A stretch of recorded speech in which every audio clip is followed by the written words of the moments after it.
अगं आलीस तू? आणि हे काय असं तोंड का पाडू नयेस तू? मम्मी तुला चांगलंच माहितीये ना, माझा आणि छोटीचा अजिबात पटत नाही. तू जबरदस्ती केलीस म्हणून मी तिच्या लग्नासाठी आली. अगं असू दे, तुझी छोटी बहीण आहे आणि तू अशी रुसून बसणार आहेस? चल पहिली. आरती ह्या बघ ना, छोटीने माझ्यासाठी छान छान साड्या आणल्यात. आज कुठली नेसू सांग ना मला. शी, ह्या साड्या घेतल्या तिने तुझ्यासाठी. किती घाण कलर आहेत सगळे. आणि तुला माहितीये ना, माझी आणि तिची चॉईस कधीच मॅच होत नाही. तू तिला जाऊन काय ते विचार. तू का अशी करतेस? आज तिचा चांगला दिवस लागणार आणि तिच्यावर काय डोळा ठेवूनच आहेस का?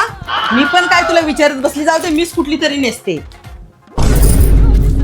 अगं आरती अशी बसून राहिली, जरा मला कामाला मदत कर ना. ए मम्मी, मी काय काम वगैरे नाही करणार. तुला माहितीये ना, माझ्या लग्नात छोटीने माझ्याकडूनच सगळी कामं करून घेतली होती. आणि तिच्या लग्नात मी कामं करणार. चल. एवढी मोठी घोडी झालीस पण काडीची अक्कल नाही तुला.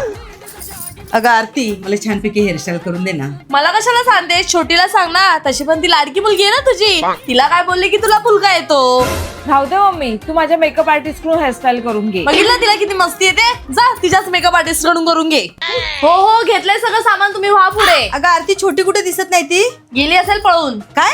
अगं म्हणजे पळत पळत गेली गाडीमध्ये बसायला. पण इथे काय आपण नोकर आहोत तिचं सगळं सामान उचलायला. अगं आता जाताना तरी किटकिट करू नको, गप्प बस ना. चल, आपल्याला उशीर होतोय. चल.